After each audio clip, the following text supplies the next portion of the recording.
Dr. Amana Nasir is here from Mercy Children's Hospital to talk a little bit about ways to fix childhood obesity. Doctor, where would you start?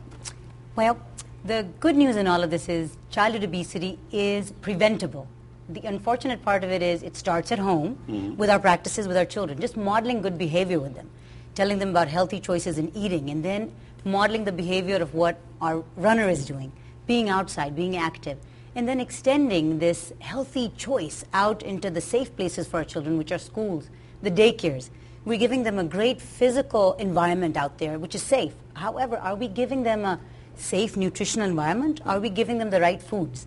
Those are the questions we need to answer. Is it too simple to just blame television and video games? Because, you know, one thing I don't see anymore, when I was a kid, people would get out, they'd invent their own games outside. They were always playing sports, ball, hide and seek, whatever it might be that was active. Sure. Same thing we're doing. We're making choices of watching more television ourselves. You know, I spend probably 2 hours a night watching television, whereas it would be easier, healthier, being outside walking, catching butterflies, you know, torturing animals like we used to do. Catch a dung bug.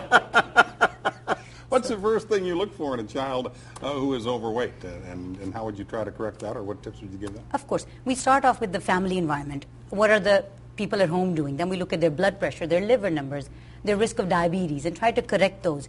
Of course, I think the easiest is always to start with eating, activity, and then taking it out to further medical management. It's always easier to prevent rather than treat later on. Genetics would have something to do with this, would it? Genetics, of course, has some part to play, but it is more environment than what you were born with, the genes. Till about 8 years of age, you have time to prevent this, to correct this.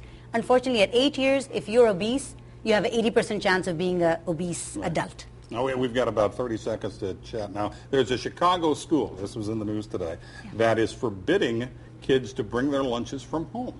Do you think that's a good idea? They want to make sure that they're serving the nutritious lunches. They think they're eating too much when they get it from home. Have you heard about that? And if so, what would you think about that practice? With the First Lady making some changes, there's, of course, so much uproar in the media, everywhere. Yeah. I think it all starts by making the right choice. If the parents are sending nutritionally balanced diets from home, that's a better choice. But if the school promises and pledges to provide healthy choices, I think the standardization would help.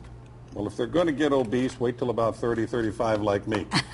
No, don't do it that way. Don't do it at all. Thank you very much. Thank you kindly. We appreciate it. Coming up, we've got more news with Dan Gray as News 11 at 4 rolls on back after this.